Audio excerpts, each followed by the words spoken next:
94.3 The Dude is very grateful to our men and women in uniform. We're proud to recognize local members of our military by turning the spotlight on them right now in our Soldier Salute. I'm your host, United States Marine Corps veteran Ethan Stitch Gardner, and on today's Soldier Salute, I have United States Marine Corps veteran and owner of Spotters Sports Nutrition's Dave Parker. Dave, thanks so much for being a calling guest today. Thanks so much for your service. Tell me a little bit about yourself and your road to the United States Marine Corps. Dave Parker. I'm from a town in West Virginia, actually, called Parkersburg. Born and raised there. Joined the Marine Corps in March of 2001, but actually left for boot camp September 11th, 2001. That's a pretty monumental day to stick out. So you went to boot camp on September 11th, 2001. Did you think when you were heading to boot camp that something crazy like that was going to happen in the blink of an eye, that we were going to go to war? So I woke up that morning, ready to leave that afternoon for boot camp. Saw the plane hit the Twin Towers, and it almost became a little surreal. It almost became like, I can't believe this is happening. I'm going to war. I mean, I had a feeling that there was no escaping it. Dave, thanks so much for being here. Thanks so much for your service. You were a radio operator with 2nd Recon Battalion, an illustrious unit in the United States Marine Corps Special Operations Unit.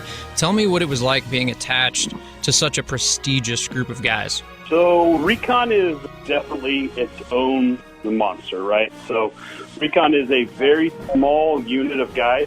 Everybody from the recon operators, the radio operators, anybody that is any type of infantry style can find themselves in a position to be behind a rifle in a combat zone. Everybody is trained up the same. I mean, I was in a recon unit. I might have been a radio operator, but I went to the jump school. I went to several of these special schools that recon guys go to, because radio operators do get attached to teams. Although, you may not have been through the actual amphibious reconnaissance school, you still have to perform the duties and keep up with the recon operators themselves. You'll find yourself in operations, missions with recon guys. You'll be there with them. It's super cool. You get to walk along the hallways of some of the guys that were in the Beirut bombing. My master sergeant was actually in the Beirut bombing.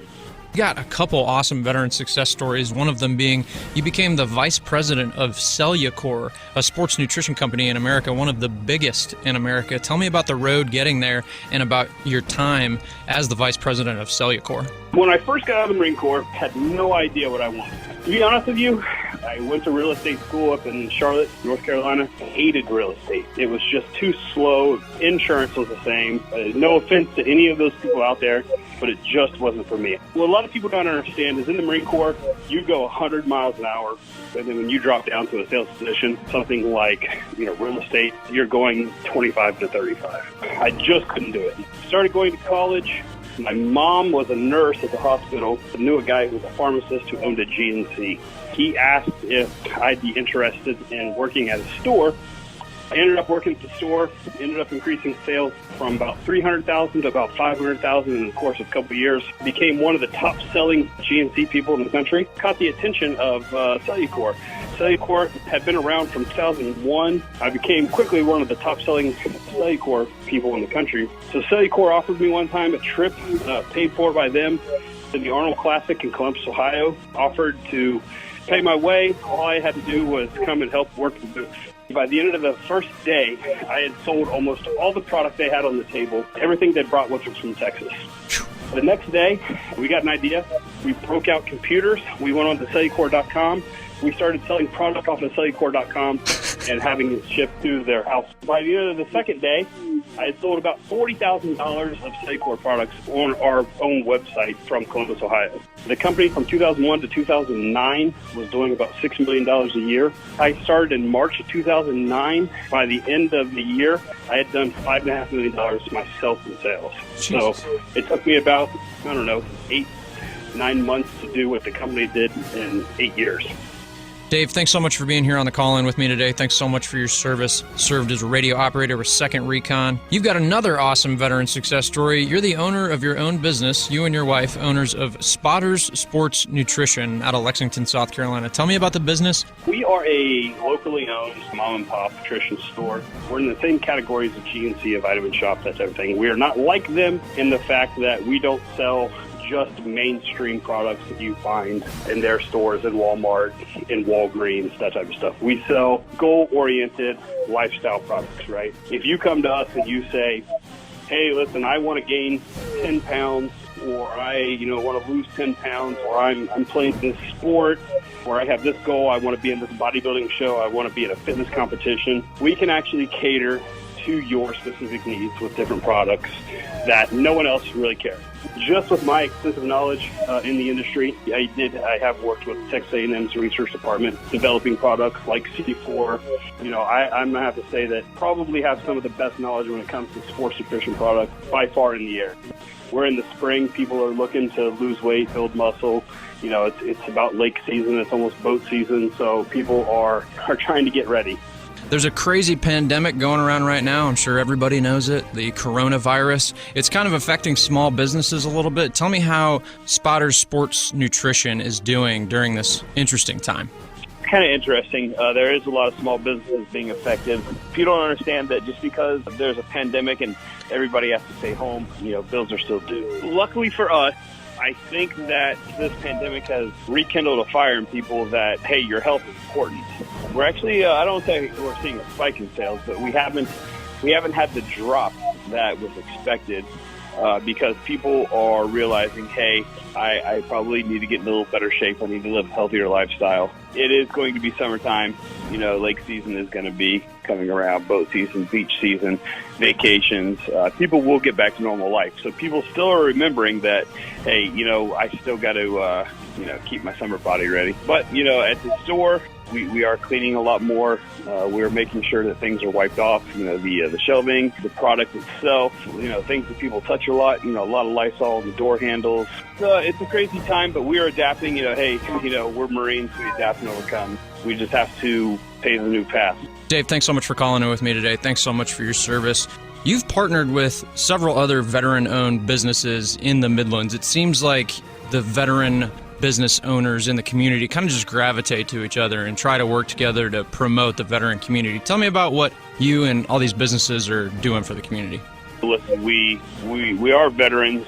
We understand the struggle is real. We are guys that just got out of the military, prior experience. We didn't go straight to college. Most of us didn't. We were able to learn our skills in the military. We brought those skills to the business world.